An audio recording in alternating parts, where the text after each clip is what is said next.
do all we can to elect Kamala Harris as the next president of the United States. The Harris campaign finds magic in Michigan, and the Trump side refuses to observe reality.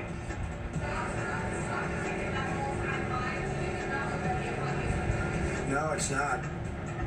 Tonight, lies and the lying liars campaigning on them. Then, the latest example of good government acting in the public interest that is driving MAGA crazy. I've got to prepare all of you to get very angry because what we're about to share with you will rightly make your blood boil. And how Melania Trump is cashing in on the post-Rose chaos her husband created. What does my body, my choice really mean? When All In starts right now. Good evening from New York. I'm Chris Hayes. 32 days until the election. And with us very close, we've been hearing a lot about misinformation lately, the danger it poses in this very tense and heightened political climate. And I think the term misinformation, which is a perfectly fine term, doesn't quite do enough to capture what is happening with one half of the American two-party system. Outright, brazen, dangerous, ludicrous lies, in denial of the most obvious reality, the one you can see before you. That has become not just the primary tactic for Donald Trump and J.D. Vance's running mate, but the operating principle increasingly for the entire Republican Party across lines of faction. Just listen to this telling exchange on the economy.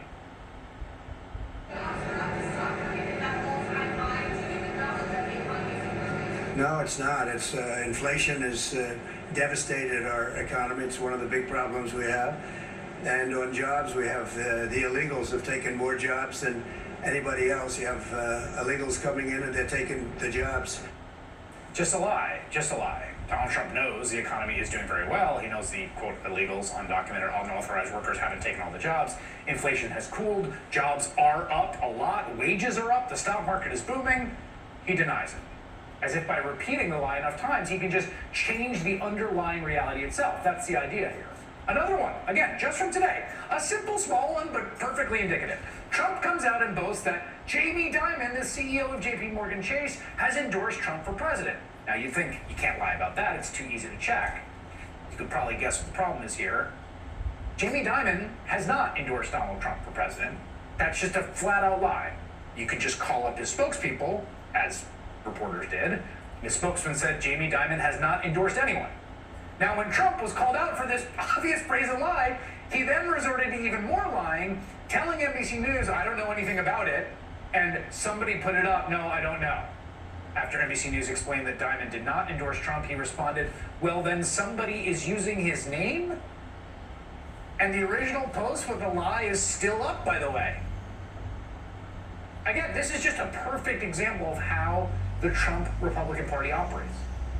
Today, Florida Senator Marco Rubio, a person who once upon a time people thought was like a serious dude, he called these new jobs numbers, right, put out by independent civil servants, another fake jobs report out from the Biden-Harris government, basically accusing the White House of cooking the books. And at some level, it's not anything new, right? We've been living with this for so long. Everyone knows Trump and his MAGA cronies are liars. But there's real danger here, right? The lies are dangerous. They have a cost. Like, for instance, most obviously, the big lie of a stolen 2020 election, the lie that Donald Trump repeats to this day, almost every day, even as his running mate tries to gaslight us all into believing he doesn't. And that lie caused the deadly January 6th insurrection, election workers to flee their homes due to threats of violence. It is the means through which Trump may be priming supporters to do it all over again a month from now. In fact, he seems dead set on that if he loses. There's also Trump's disgusting blood libel directed to Haitian migrants, racist lies about folks stealing and eating pets.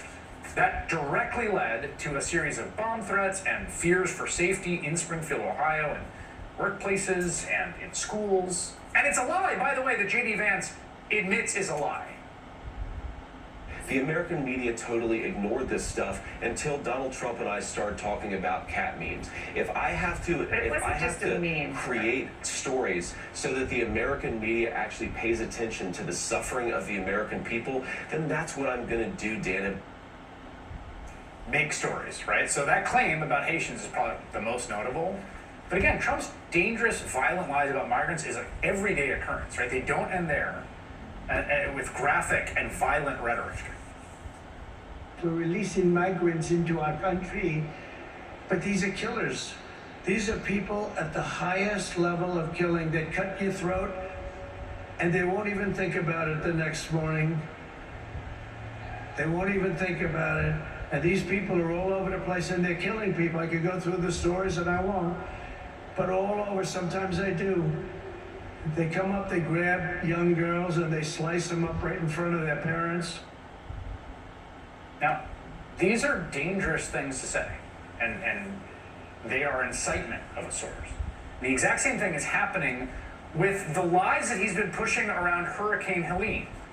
That FEMA disaster relief money is somehow being taken from those affected and redirected to migrants.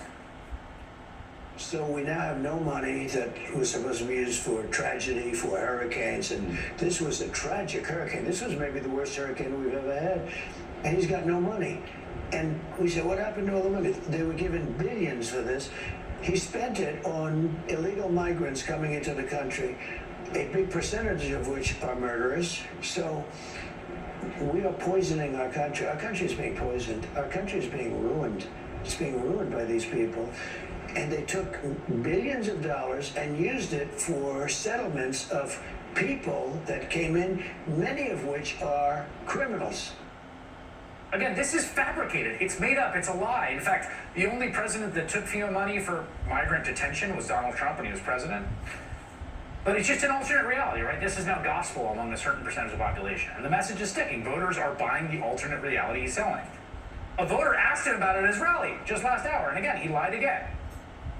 Congressman Marjorie Taylor Greene, Republican, even got in on the conspiracy. Listen to this one. Quote, "Yes, they can control the weather. It's ridiculous for anyone to lie and say it can't be done." And I have to admit, when I first saw this, I thought it was a parody, or that someone had taken over her account, but no. Now, the idea here, in case you're not following this particular right-wing conspiracy theory, is that Hurricane Helene was created and sent to Western North Carolina to punish people that don't vote for Donald Trump, even though Asheville, a big part that it hit, is famously a liberal town in North Carolina. Now, I shouldn't be surprised. This is coming from the woman who said famously, that some Rothschild fabricated space laser was the thing that started a California wildfire. But that was before she was a member of Congress. So now she's a member of Congress. Like, they control the weather out there for everyone to read is a pretty shocking lie. I mean, actually, it's out past a lie. A lie doesn't really do it justice. It's a lurid delusion. It's a form of madness she's hoping to spread. Also, who exactly is the they, you think? Think for a second. Who's the they? Yesterday, one Republican state senator from North Carolina, Republican, was begging folks to stop spreading these lies and conspiracy theories about Western North Carolina, which are actually hampering recovery efforts. Please help stop this junk. It is just a distraction to people trying to do their job. Please don't let these crazy stories consume you, or you continually contact your elected officials to see if they are true.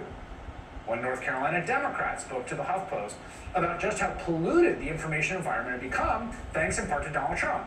The biggest issue is rumors and fake memes and the photos of people being trapped in areas around the county. And we send folks out to rescue them, and there's no one there to be rescued. Precious resources at the county level, amidst a national disaster, going out to rescue people who are not there. These are dangerous lies in the middle of a serious natural disaster that has left over 200 people dead. And it's part of a larger attempt to trick and scare voters and basically to sort of whisk them into an alternate reality, right? All part of the same scheme. From J.D. Vance being unable to say that Trump lost the election, FEMA stole all the money and spent it on immigrants, Joe Biden is cooking the books, the Bureau of Labor Statistics, they can control the weather? What do you even do with stuff like that? Like, where do you start combating a lie like that? The plain fact is that there's been a complete and total epistemic breakdown among tens of millions of our fellow Americans. That breakdown, that brazen lying, is what brought threats of violence to the people of Springfield. It is right now, as I speak to you, actively hampering an ongoing hurricane recovery. And nearly 4 years ago, it brought an armed, angry mob to our nation's capital. And if left unabated, I fear it is going to get people hurt again. Tim Miller is a former spokesman for the Republican National Committee, now a writer-at-large for The Bulwark. Jamel Bouie is an opinion columnist at the New York Times, and they join me now. Tim, I want to start with that post from I think it was a state senator down in North Carolina. And I've seen a few of these. I think there was a Republican official in Knox County as well posted something like this, basically saying, guys, please stop with all this nonsense. And it reminded me of the kinds of things you'd see from Republican election officials in Georgia and in Arizona back in 2020, right? Like, we have an actual job we have to do here. We're trying to do this job. Please, I'm begging you, do not go for this nonsense because it has real costs. Yeah, it's a pretty dark intro there, Chris. So I'll just give you one comment that might make you smile. The Republican official in Knox County that you're referencing, the mayor, is the former WWE wrestler Kane. Yes. Who is a MAGA mayor now in Tennessee. And these guys are like somewhat insulated from the problem that I'm about to explain, because they're at the local level, because they have real jobs.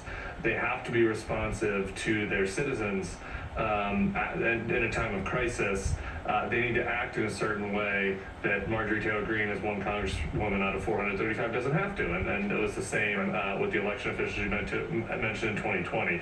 But the problem here just comes from the top. Like, I hate to make everything about the big lie, but if you make the ante to be a Republican in good standing, that you have to lie about something extremely obvious. Like, you have to tell a brazen lie that you know is not true with no evidence that the election was stolen in 2020. Like, you have to do that to be a Republican in good